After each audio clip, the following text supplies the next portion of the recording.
اللہ اللہ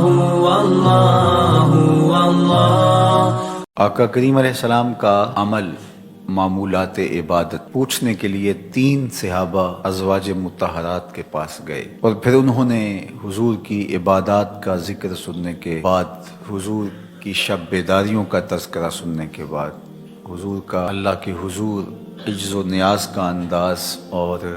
حضور کا روزہ رکھنا، یہ سب کچھ سننے کے بعد ایک نے کہا کہ میں ہمیشہ روزہ رکھوں گا، ایک نے کہا کہ میں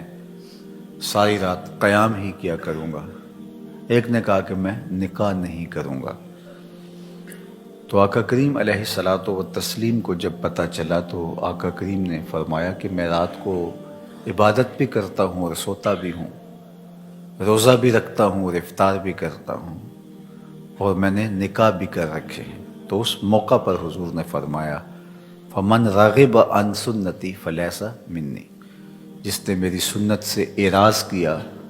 میرے سے اس کا کوئی تعلق نہیں ہے۔ ام المومنین حضرت سیدہ عائشہ رضی اللہ تعالی عنہا سے مروی ہے، قال رسول اللہ صلی اللہ علیہ وآلہ وسلم النکاح من سنتی فمن لم یعمل بسنتی فلیس منی، نکاح میری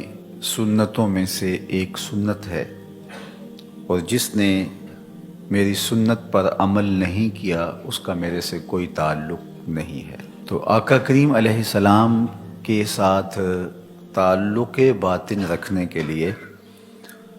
ان کے بتائے ہوئے طریق کے مطابق ہمیں چلنے کی ترغیب دی گئی ہے، اور اگر ہم اپنی خواہشات کے مطابق اپنا طریق عبادت مرتب کرتے ہیں، اپنی زندگی کے لف و نشر کو اس کے مطابق طے کرتے ہیں، تو شریعت اس کی تحسین نہیں کرتی، اور آقا کریم علیہ السلام نے اپنے طریق کے مطابق ہی زندگی گزارنے کی ہمیں تلقین کی ہے۔